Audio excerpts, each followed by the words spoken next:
చెన్నైని ఓడించి sun Risers Hyderabad అధికారికంగా play ఆఫ్స్కు దూసుకువెళ్లింది.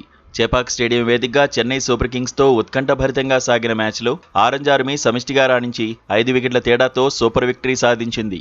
ఈ కీలక విజయంతో Sunrisers playoffs berth ఖరారు చేసుకోవడమే కాకుండా పరోక్షంగా గుజరాత్ టైటాన్స్ నాకౌట్ బెర్త్ను కూడా ఖాయం చేసింది. మరోవైపు ఈ ఓటమితో defending champion CSK playoffs అవకాశాలు అత్యంత సంక్లిష్టంగా మారాయి.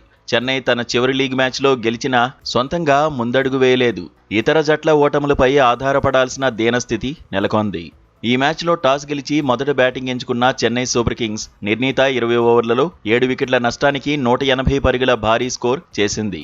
ఓపెనర్లు విఫలమైనప్పటికీ మిడ్లార్డర్లో డెవాల్డ్ బ్రేవిస్ కేవలం 27 బంతుల్లో 2 ఫోర్లు 4 సిక్సర్లతో 44 పరుగులు చేసి జట్టును ఆదుకున్నాడు. అతనికి తోడుగా కార్తీక్ శర్మ వేగంగా ఆడడంతో సీఎస్కే గౌరవప్రదమైన స్కోరు సాధించగలిగింది.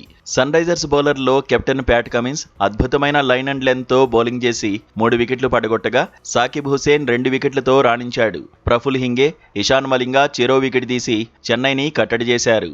181 పరుగుల లక్ష్యంతో బరిలోకి దిగిన సన్ రైజర్స్ హైదరాబాద్ జట్టు 19 ఓవర్లలోనే 5 వికెట్లు కోల్పోయి లక్ష్యాన్ని ఛేదించింది. ఆరంభంలో ఓపెనర్ ట్రావిస్ హెడ్ త్వరగానే అవుట్ కావడంతో హైదరాబాద్ నెమ్మదించింది.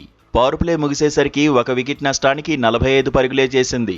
తన సహజ శైలికి భిన్నంగా ఆడిన అభిషేక్ శర్మ కూడా అవుటైన తరుణంలో ఇషాన్ కిషన్ హాఫ్ సెంచరీతో జట్టును విజయ తీరాలకు చేర్చాడు. హెన్రిచ్ క్లాసెన్ త్రుటిలో అర్ధశతకం చేజార్చుకున్న ఇషాన్ కిషన్తో కలిసి 3వ వికెట్కు 75 పరుగుల కీలక భాగస్వామ్యాన్ని నెలకొల్పాడు. చివరిలో నితీష్ రెడ్డి త్వరగా అవుటైన సలీల్ అరోరా, రవిచంద్రన్ స్మరన్ ధీటుగా నిలబడి మ్యాచ్ను ముగించారు. సీఎస్కే బౌలర్లలో ముఖేష్ చౌదరి 2 వికెట్లు తీశాడు.